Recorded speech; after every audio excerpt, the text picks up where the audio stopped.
മുഖ്യമന്ത്രി പിണറായി വിജയന്റെ സനാതന ധർമ്മ പരാമർശത്തെ ദേശീയ തലത്തിൽ ബി.ജെ.പി. ചർച്ചയാക്കുകയും പ്രതിപക്ഷ നേതാവ് വി.ഡി. സതീശൻ ഉൾപ്പെടെ തള്ളിപ്പറയുകയും ചെയ്തതിന് പിന്നാലെ മുഖ്യമന്ത്രിക്കും ശിവഗിരിക്കും എതിരെ പരസ്യപ്പോരിന് ഇറങ്ങിയിരിക്കുകയാണ് NSS. ഷർട്ട് പരാമർശത്തിൽ ആണ് ശിവഗിരി മഠത്തിനും മുഖ്യമന്ത്രിക്കും എതിരെ ജി. സുകുമാരൻ നായരുടെ നീക്കം.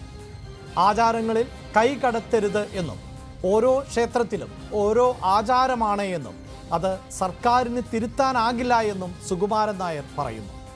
ഹിന്ദുവിൻ്റെ പുറത്ത് മാത്രമേ ഇത്തരം വ്യാഖ്യാനങ്ങൾ ഉള്ളൂ. ക്രിസ്ത്യാനികൾക്കും മുസ്ലിം വിഭാഗത്തിനും അവരവരുടേതായ ആചാരങ്ങൾ ഉണ്ട്.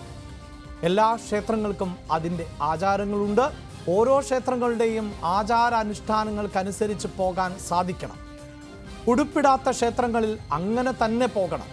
ഹിന്ദുവിൻ്റെ നേരെ എല്ലാം അടിച്ചേൽപ്പിക്കാമെന്ന തോന്നൽ, പിടിവാശി അംഗീകരിക്കാനാവില്ല എന്നും ജി. സുകുമാരൻ നായർ പറയുന്നു.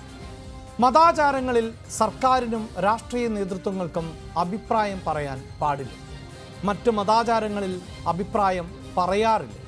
സുകുമാരൻ നായരുടെ പരാമർശം സാമൂഹിക തർക്കത്തിന്, സാമുദായിക തർക്കത്തിനും വഴിവെക്കുമോ? ആചാരങ്ങൾ ആരാണ് തിരുത്തേണ്ടത്?